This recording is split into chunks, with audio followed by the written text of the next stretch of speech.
So this next story is from a time I was on the road working, laying tile. I was in Minnesota at the time, and I was all by myself. We used to work all night and then sleep all day, and this was one of the times during the day where I had to run to the next town over. And I don't remember if I was getting propane from my machine or getting more tile or something, but everybody else was back at the hotel, and I was just driving to go get the supplies that we needed. And I'm just driving along, listening to the radio, and all of a sudden the National Weather Service comes on, and they start flashing their warnings and doing all that stuff. And they're like, oh, a tornado watch is in effect. There is a tornado, and be aware, it's in the county of, whatever it was. And me, I'm from Missouri, so I had no clue where I was in Minnesota, no clue what town.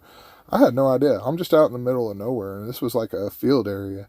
And there's just nothing but a wide open road. And I'm like, oh, well, that sucks for whoever that is, And I'm driving along, and they keep playing this over and over again. They're like, oh, this is serious, there's a tornado, it's been spotted. And I'm like, man, that's crazy. And then all of a sudden it starts to rain. I'm like, oh no. And then it starts to rain harder. I'm like, oh boy, what am I going to do?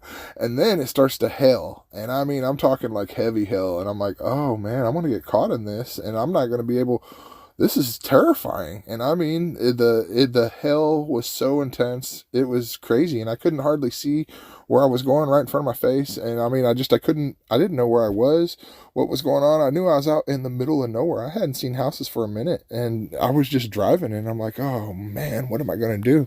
And I start looking for anything, and I came to a little side road, and I'm like, well, maybe I can go off on the side road and try and find somebody's house and just go in, and hopefully they have a basement or something, because the winds were coming and everything was going, and I was like, I'm in the tornado. This is it.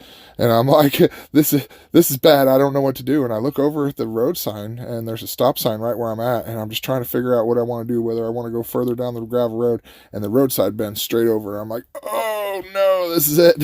This is it. This is wild. I don't know what I'm going to do. And I pretty much just froze, and I'm just like, well, I guess this is it. We're riding it out.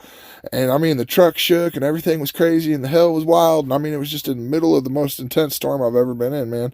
And it just kept on going, and it rolled right on through. And at the time, I was in a Ford F-350, and it handled it just fine. I didn't even get a broken windshield or anything, but I definitely got an adrenaline rush for sure. It was really, really intense and just really, really terrifying. And I'm just grateful that I made it through, and I'm still here to tell you guys about it, because it was definitely a roller coaster ride of emotions. And it was a real helpless feeling, because like I said, I was out in the middle of nowhere, and I had no idea where I was or what was going on or anything. I'm just driving along, just minding my own business, and just, oh boy, this sucks, and just got caught right in the middle of it. But yeah, I just figured I'd share that little story with you guys. I appreciate you all for keeping along. I try to tell a positive story for every day of this year, and feel free to like and subscribe and follow along on my journeys. Thanks, everyone.